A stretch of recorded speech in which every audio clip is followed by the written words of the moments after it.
Sejam todos bem-vindos ao canal Escola Dominical Brasil. Meu nome é Vanderlei Claudiano e hoje nós vamos compartilhar mais uma escritura da designação do Vem Segue-me. Ontem eu falei sobre a tribo de Judá, tá bom? Teve bastante mensagem, eu não consegui ler todas, tá bom? Peço desculpa aí, hoje eu vou me atualizar nas mensagens, tanto no YouTube como nos grupos de WhatsApp, algumas mensagens no PV aqui também, no meu WhatsApp, que eu sempre deixo disponível aí também. Eu não consegui responder hoje, eu vou colocar em dia. Tá muito corrido lá no trabalho, no meu trabalho ali, tem muita coisa para fazer, então eu não tive muito tempo hoje para ver as mensagens. Aí quando eu chego em casa também à noite eu tenho que estudar, né, para gravar essa mensagem, então não deu muito tempo, tá bom? Então tenham paciência aí que eu vou olhar as mensagens hoje. E talvez se tiver fora de time, em vez de responder nos grupos, eu respondo no PV aí, tá bom? De vocês. Mas muito obrigado, eu amo as mensagens de vocês. Vamos lá para a mensagem do Vem Segue de hoje. Eu consegui acompanhar algumas mensagens. Como eu falei da tribo de Judá, muitas pessoas começaram a, a, a falar, né, nos grupos sobre as tribos, né? Alguns falavam, são 13 tribos, outros falavam, são 14 tribos, não, são 12 tribos. Outros falavam, né? A Levi não é uma tribo, né? Então várias pessoas foram mencionando algumas coisas ali e eu não tive tempo de responder as perguntas, mas eu fui anotando ali algumas coisas que eu achei interessante e aí eu vou responder nesse vídeo aqui agora, tá bom? E hoje eu vou falar um pouquinho sobre a tribo aí de Manassés e Efraim, tá bom? Vou falar rapidinho aqui sobre essas duas tribos aqui. O assunto é muito grande, aliás, tá bom? Lembrando que aqui em Gênesis, né, capítulo 49, quando fala ali das tribos, as bênçãos, é coisas para os futuros. E aqui o que eu vou compartilhar hoje com vocês se encontra no capítulo 48, tá bom? Que fala ali da bênção que Jacó dá em Efraim e Manassés. Mas antes vou responder algumas perguntas aqui com alguma parte de ensinamento, talvez responda as perguntas de vocês nos grupos aí, tá bom? Também eu deixei bastante escritura aqui na descrição do vídeo. Então, não sei se vai caber tudo que eu coloquei aqui, mas ajuda no estudo. Então, se você quiser olhar para ver de onde eu tirei isso, ou mandar uma mensagem para mim também, fica à vontade, tá bom? Vamos lá. O que eu observei aqui, né, entre as 12 tribos, que existe duas tribos que são principais. Principais não no sentido de que são melhores do que outras tribos, mas no sentido de crescimento. Elas cresceram tanto que acaba ali absorvendo, né, as outras tribos para dentro. Uma delas é a tribo de Judá e a outra a tribo de Efraim. A gente vai estudar aqui para frente, né, daqui para frente, que a tribo de Efraim e Judá, elas estão sempre disputando algum tipo de poder ali, e isso é ruim, né, porque o Senhor ele quer unificar as tribos, fazer elas serem unidas, né? Essas duas tribos, inclusive, elas têm registros. A Bíblia nós conhecemos como o registro de Judá, tá bom? Embora são várias pessoas que escreveram ali, vários profetas de várias tribos, é conhecido como o registro de Judá. E temos também o registro de Efraim, que é conhecido a vara de Efraim, a vara de José, tá bom? Que é conhecido como o livro de Mórmon. Então, assim como as tribos não são para disputar uma com as outras ou medir forças, esses registros também não são assim. Inclusive, Ezequiel fala sobre isso, né? Que os dois devem andar junto. O livro de Mórmon não é contra a Bíblia e a Bíblia não é contra o livro de Mórmon. Na Igreja de Jesus Cristo do Santo dos Últimos Dias, nós usamos o livro de Mórmon e a Bíblia juntos, tá bom? Ambos têm valor para nós, né? Nem a Bíblia é na frente do livro de Mórmon, nem o livro de Mórmon é na frente da Bíblia. Os dois são escrituras do Senhor, tá bom? Bom, dada essa explicação aqui, falar um pouquinho sobre as tribos, né? Afinal, quantas tribos são, tá bom? De Israel ali, tá bom? Nós sempre vamos chamar de as 12 tribos de Israel, tá bom? Mas na verdade são 13 tribos, tá bom? São 13. Eu vou explicar um pouquinho melhor sobre isso aqui. Por que esse número 12, então, se são 13? O 12, ele é um número simbólico nas escrituras, tá bom? É um número que representa o sacerdócio, tá bom? Então, o número 12, ele representa o sacerdócio. Por exemplo, Cristo, ele escolheu 12 apóstolos, né, para dirigir o trabalho ali, tá bom? Então, tem os 12 apóstolos. Também temos milagres ali que representam, né, o poder no sacerdócio ali. Por exemplo, quando Cristo ele estava indo até a casa de Jairo ali, né, para curar a filha de Jairo que havia morrido, né, havia falecido ali. Ele ia trazer essa filha de volta à vida, né? Ela tinha 12 anos de idade, então ia mostrar o poder do sacerdócio ali. Também, enquanto ele estava indo no caminho para curar essa menina, né, Talita Cumi, eu acho que é o nome dela, uma outra mulher que sofria de um fluxo de sangue há 12 anos, também tocou ali na orla, né, das vestes de Jesus e foi curado também. Então, esse número 12, ele é simbólico, tá bom? Outra coisa também sobre o número 12, que eu anotei aqui, lá em Apocalipse capítulo 7, fala sobre esse número 12. Ele fala sobre as 12 tribos de Israel, tá bom? E fala que 12 mil de cada tribo vão ser salvos. E aí vem o número, né? 144 mil. Se você pegar 12 mil vezes 12 tribos ali, né? Somando, né? 12 mil de cada tribo vai dar 144 mil. E em Apocalipse capítulo 7, menciona que existe 144 mil que já são salvos, que já são selados, tá bom?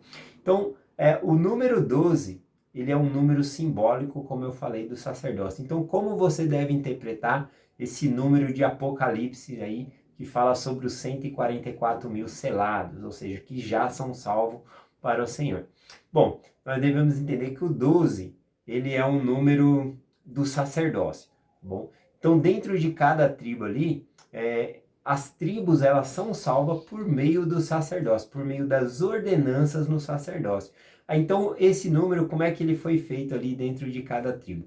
Ele pegou o número 12 e fez potencialmente a 1000. Aí ficou 12 mil, né? Para dar uma menção maior, né? Um engrandecimento no número, né? No sacerdócio. Então, ao invés de ficar 12, ficou 12 mil. E aí foi juntando 12 mil de cada tribo, tá bom? Que dá ali os 144 mil. Então, aqueles que são selados por meio do poder do sacerdócio, eles vão ser salvos, né? Então, tá falando da salvação dessas pessoas aqui. Agora, o que significa? Os 144 mil também é um número simbólico. Significa, então, que só vai poder entrar 144 mil, né, no céu? Não, né? É um número simbólico, ou seja, é um número exponencial, né, grande. Então, significa que é por meio do sacerdócio, que não existe uma medida. Todos que fazem convênio com o Senhor e guardam esses convênios vão poder ser salvos, tá bom? Vão poder entrar para a exaltação sendo selados aí. Bom, então é esse a representação aí dos 144 mil. Nós estamos inclusos, né? Basta a gente fazer os convênios com o Senhor e guardar esses convênios, tá bom? Então o número 12, ele é simbólico. Então falando aqui sobre as 12 tribos de Israel, se você for parar para pensar, Jacó, ele teve 12 filhos, tudo bem. Aí José, ele teve 2 filhos, que era Manassés e Efraim. E aí, quando ele traz ali para Jacó abençoar, Jacó não somente abençoa, mas fala: esses 2 filhos aqui agora, eles são meus. Ele adota como filhos. Então, Jacó, na verdade, ele fica tendo ali 14 filhos, tá bom? Bom, enfim, por que então que são, que eu falei que é 13 tribos de Israel, né? Em vez de 12 ou 14 por contando esses 2 filhos? Porque José, ele não é uma tribo, tá bom? José é mencionado ali nas escrituras como uma tribo. Eu deixei algumas escrituras aqui na descrição do vídeo, talvez possa te ajudar a chegar nesse entendimento. Mas quem é mencionado como tribo de José não é uma tribo. Então, se você recebeu a sua bênção patriarcal, na sua bênção patriarcal falou que você é da tribo de José, mas não falou se você era de José da parte de Manassés ou Efraim, então o que isso significa, né? Bom, José, ele foi colocado nas escrituras ali como se fosse Israel, tá bom? Então, se você é da tribo de José, é mencionado na sua bênção patriarcal que você é da tribo de José e não menciona mais nada, a filiação se é ali de Efraim ou Manassés, o que isso significa? Significa que quando você chegar do outro lado do véu, aí sim vai ser escolhido qual é a sua tribo, vai ser mencionado: olha, você vai pertencer a essa tribo aqui. Tá bom? Não necessariamente a Efraim e Manassés, pode ser qualquer uma das 12 tribos aí, tá bom? tá bom? Então, só mencionando aí. Então, tirando a tribo de José, né, que não é uma tribo, como eu falei, ele ficou como se fosse Jacó, como se fosse o patriarca ali, né, nas 12 tribos, tá bom? Então, tirando a tribo de José, fica 13 tribos, mas nós sempre vamos falar as 12 tribos de Israel, por causa desse número simbólico que representa o sacerdócio, tá bom? Vamos lá. Então, para continuar a mensagem aqui, o que mais eu separei aqui? Bom, teve várias perguntas. Uma das perguntas que fizeram no grupo, alguns debates ali, falaram: ah, Levi, ele não é uma tribo, tá bom? Porque ele não recebeu herança. Bom, deixa eu falar uma coisa. Levi, ele tinha ali o sacerdócio levítico. Então, o que acontece? Quando foi realmente ali que Josué conquistou as terras, junto com o povo ali de Israel, Levi, ele não recebeu uma herança, uma terra. Por quê? Porque ele tinha o sacerdócio levítico, o sacerdócio arônico, né? E ele precisava estar em todas as tribos. Então era dividido, ele precisava estar em todas as tribos para que todas as tribos fossem administradas ali o sacerdócio, tá bom? Para que eles pudessem receber as ordenanças e coisas assim. Então era necessário que eles ficassem espalhados nas outras tribos, tá bom? Por isso que ele não recebeu uma tribo, uma herança como terra. Bom, mas enfim, Levi, ele é uma tribo sim, tá bom? Uma tribo muito importante. Inclusive, Levi significa unir, né? Na tradução do nome ali, significa unir, atar. Ou seja, é por meio do sacerdócio que nós somos unidos a Deus, por meio desses convênios. Vamos lá para a bênção aqui, então, rapidinho aqui, né, que já ficou grande já essa mensagem. Na verdade, eu estava estudando e ficou imensa. É capaz de amanhã eu vir aqui trazer um pouquinho mais sobre essa parte aqui, tá bom? Mas vamos lá rapidinho aqui para Gênesis capítulo 48, o versículo 14 em diante. O que está acontecendo aqui, né? José, ele traz os seus dois filhos ali para ser abençoado por Jacó, tá bom? Manassés e Efraim. E aí quando chega aqui, ele troca, né? Ele chama os dois filhos de José ali e adota eles como seus filhos, realmente. Eles recebem nome como patriarcas. E aí ele dá essa bênção aqui. Vamos ver o que acontece aqui, tá bom? Vou ler o versículo 14 aqui, Gênesis 48, 14. Mas Israel estendeu a sua mão direita e pôs sobre a cabeça de Efraim, e ainda que fosse o menor, e sua esquerda sobre a cabeça de Manassés, dirigindo as suas mãos propositalmente, ainda que Manassés fosse o primogênito. Então, olha só, ele estava ciente de que o primogênito, o filho mais velho ali de José, era Manassés, e que Efraim ele era o mais novo. Mas tenho que ler essa palavra difícil de falar aqui, né? Propositalmente, né? Ele coloca as mãos trocadas, né? Porque José posicionou os filhos dele ali, né? Ele colocou Manassés na frente de Jacó ali, na frente da mão direita para ele abençoar, e colocou ali Efraim na frente da mão esquerda, né, para abençoar ali. Mas na hora de dar a bênção, Jacó ele vai lá e propositalmente ele coloca a mão direita na cabeça de Efraim e a mão esquerda na cabeça ali de Manassés, trocando as mãos ali para dar uma bênção nos meninos ali, tá bom? Então essa é a primeira parte aqui. E aqui eu achei muito interessante o jeito que Jacó, né, ele clama a Deus, ele chama para dar essa bênção. Normalmente nós oramos aqui chamando nosso Pai Celestial, né? Veja a maneira que ele se refere a Deus, né? Naquele ponto ali do versículo. Versículo 15 diz assim, ó. E abençoou José, disse, né? Nesse momento ele está com as duas mãos na cabeça ali de Manassés e Efraim. E ele diz assim: o Deus cuja presença andavam meus pais, Abraão e Isaque, o Deus que me sustentou desde o dia que nasci até hoje. Olha só como ele chama a presença de Deus, o nome de Deus. O Deus que me sustentou até os dias de hoje, o Deus de Abraão e Isaque, né? Ele está chamando o Pai Celestial ali pelo nome, né? Para começar dando essa bênção aqui nos dois rapazes. E aí ele continua, versículo 16. O anjo que me redimiu de todo o mal, abençoe estes rapazes. Aqui na tradução diz rapazes, né? Porque eles já não eram tão crianças, né? Eram mais adolescentes mesmo, na verdade, tá bom?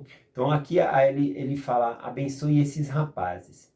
E seja chamado neles o meu nome, o nome de meus pais, Abraão e Isaque, e multiplique-se em multidão no meio da terra.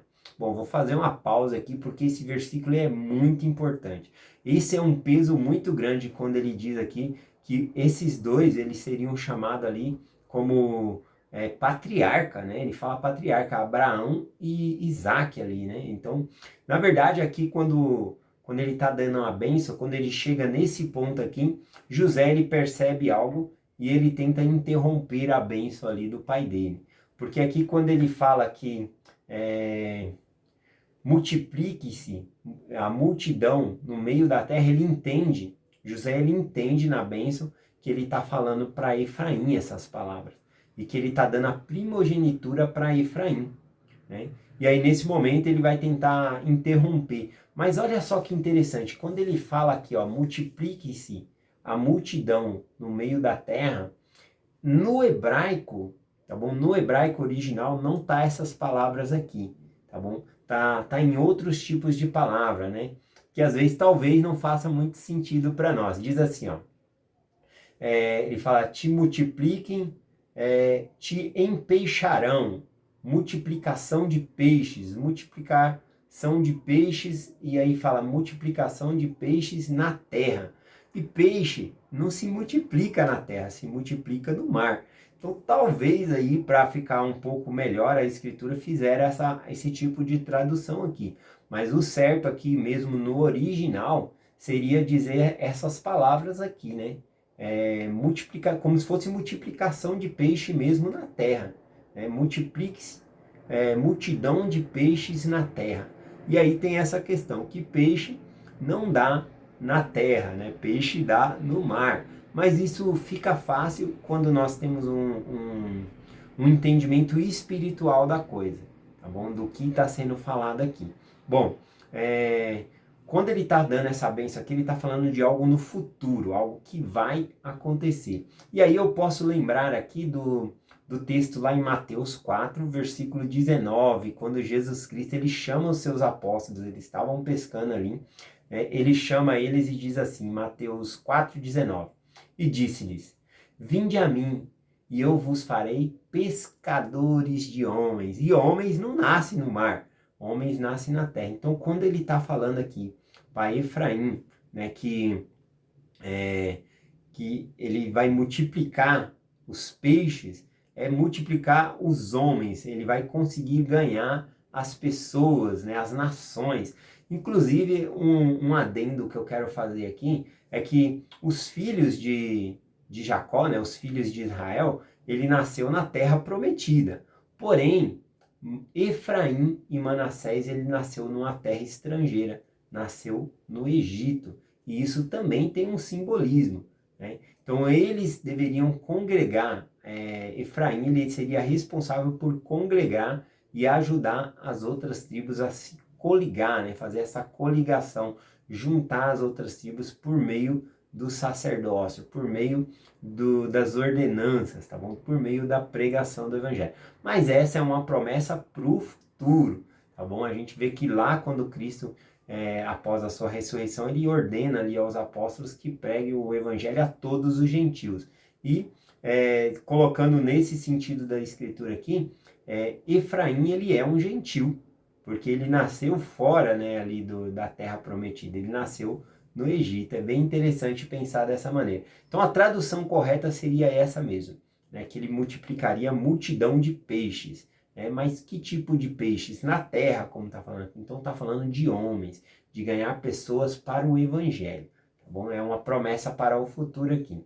Bom, dito isso, né, eu vou para continuar a bênção aqui, porque nesse momento, quando José ele percebe que ele está colocando Efraim como primogênito, é a única vez na escritura ali que José ele tenta intervir, né? Ele acha que que o pai dele está enganado e ele tenta intervir. Vamos ver o versículo aqui, versículo 17. Vendo, pois, José que seu pai punha sua mão direita sobre a cabeça de Efraim, foi mal aos seus olhos. Né? Quando diz aqui que foi mal aos seus olhos, significa que ele achou que o pai dele estava enganado, que ele não estava percebendo aquilo, né? Não que ele achou ruim com o pai dele. E tomou a mão de seu pai para a transpor sobre a cabeça de Efraim e sobre a cabeça de Manassés. Ele tentou destrocar as mãos ali, né? E José disse a seu pai: assim não, meu pai, assim não, porque este é o primogênito. Põe a tua mão direita sobre a sua cabeça. Mas lembra lá o que foi dito lá no começo do versículo? Que ele fez aquilo sabendo, a palavra que eu usei lá, que eu até acho difícil de pronunciar. Deixa eu ver se eu acho aqui de novo. Propositalmente, ele fez isso propositalmente, né? Ele trocou as mãos propositalmente. Ele sabia quem deveria ser o primogênito e ele estava colocando Efraim à frente de Manassés. Então, quando José vem ali e tá rolando a bênção, tá acontecendo a bênção ali, aí naquele meio daquela bênção, aquelas palavras sendo ditas, o José vem e fala: não, meu pai, não é assim, o primogênito é esse, tenta trocar as mãos ali. O pai de José diz o seguinte, né, Jacó: mas, mas seu pai o recusou e disse: eu sei, meu filho, eu sei. Ele repetiu 2 vezes que sabia o que estava fazendo. ênfase, ele estava ciente, ele tinha certeza que era isso que Deus ele queria, né? Que o Efraim ele fosse o primogênito, tá bom? Também esse será um povo, está se referindo a Manassés, e também ele será grande. Contudo, o seu irmão menor será maior do que ele, e a sua semente será uma multidão de nações. Aqui já lembra quando fala multidão de nações, já se refere aqui a bênção, né, de Abraão, Isaac e o próprio Jacó, né, a descendência deles que viria ali uma multidão de nações, né? Então, veja bem, as outras tribos, ela vai realmente se tornar uma tribo, mas a tribo de Efraim não é para ser uma tribo, é para ser uma multidão de nações. Então, por isso que é muito comum, né, em vários lugares que a gente vê, as pessoas são, quando recebem uma bênção patriarcal ali, a maioria são de Efraim, né, porque elas estão espalhadas por todo o povo, estão sendo coligadas por meio do sacerdócio, por meio de entrar para o evangelho, e ao receber a bênção patriarcal, descobre ali qual tribo, né, que a pessoa faz parte. Então aqui é a bênção de Efraim significa uma multidão de nações. Tá bom? Então não era para ser uma tribo, era para coligar todos.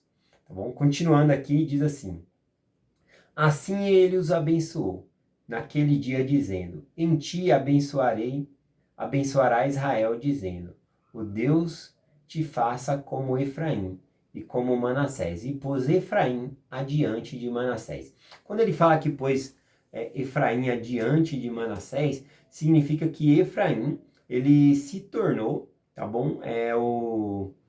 O patriarca das 12 tribos de Israel, tá bom? Ele se tornou o líder das 12 tribos de Israel ali, né?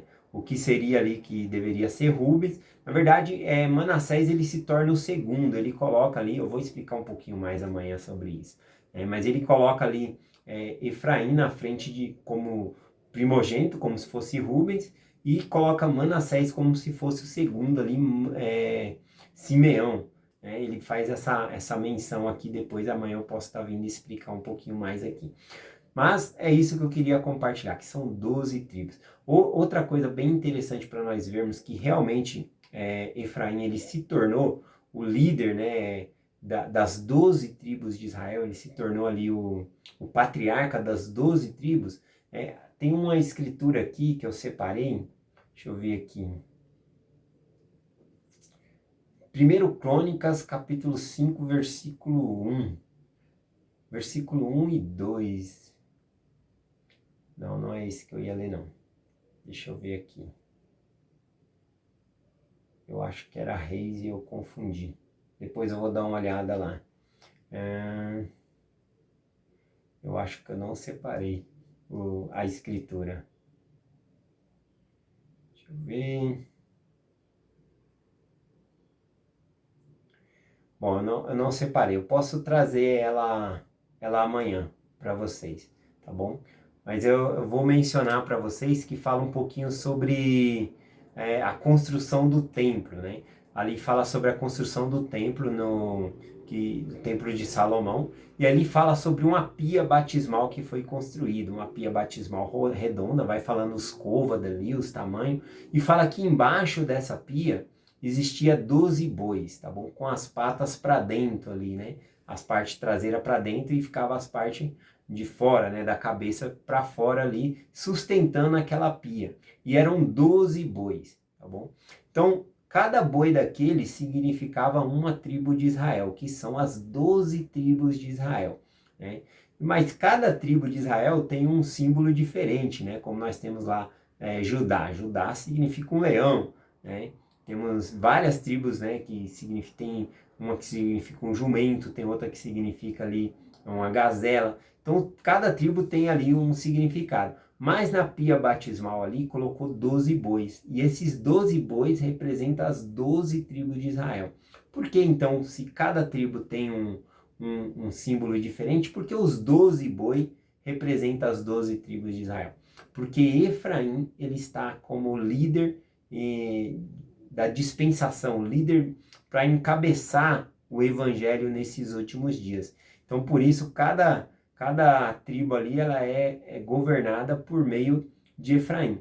E nós aí que somos da tribo de Efraim, se você for da tribo de Efraim, né, eu queria compartilhar com vocês que quando você é escolhido como líder ali, não é que você é líder é melhor do que outra pessoa, jamais, tá bom? O fato de você ser chamado como líder é porque você vai servir mais, né? Veja o caso de Jesus Cristo, ele foi o escolhido do Pai. Escolhido para quê? Para sofrer por todos nós. Ele serviu mais do que todos os outros, tá bom? Então, quando o Senhor nos coloca em uma posição de destaque, é para nós servirmos e ajudarmos ao próximo. Bom, eu vou ficar por aqui na mensagem. Amanhã eu trago um pouquinho mais, que já ficou enorme essa mensagem de hoje, tá bom? Eu deixo essa mensagem com vocês, em nome de Jesus Cristo. Amém. Até amanhã.